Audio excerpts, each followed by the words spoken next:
મોરબીમાં young India group દ્વારા આયોજિત સંકલ્પ નવરાત્રિ મહોત્સવમાં ખેલૈયાઓ દ્વારા રાસ ગરબાની રમઝટ.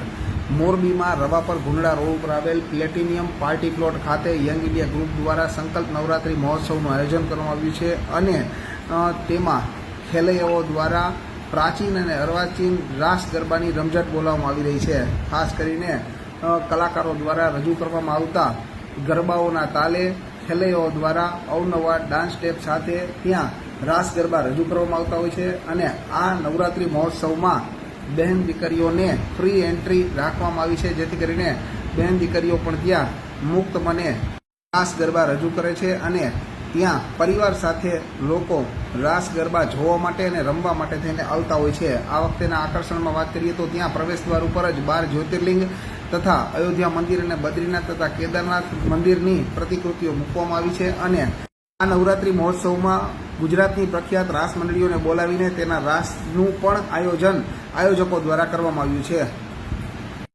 સંકલ્પ નવરાત્રિ હંમેશા મહિલાઓ માટે ફ્રી એન્ટ્રી રાખે છે.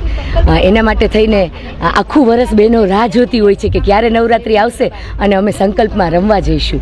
એક વર્ષ સ્કીપ થયું હતું તો આ વર્ષે લોકો બમણા ઉત્સાહથી સંકલ્પમાં રમવા માટે આતુર છે.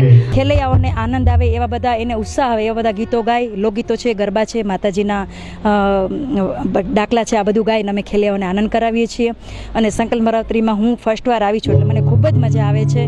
સંકલ્પ નવરાત્રિ મહોત્સવમાં આ વખતે વિશેષ જે છે તે એ આપણી જે સંસ્કૃતિ છે તેનું જતન થાય, લોકોની અંદર સમરસતાનો ભાવ ઉદ્ભવે, એ પ્રકારની આખી થીમ અને માતાજીની આરાધના કરી શકે, આનંદ માણી શકે એ પ્રકારની થીમનું આ આયોજન થયું છે.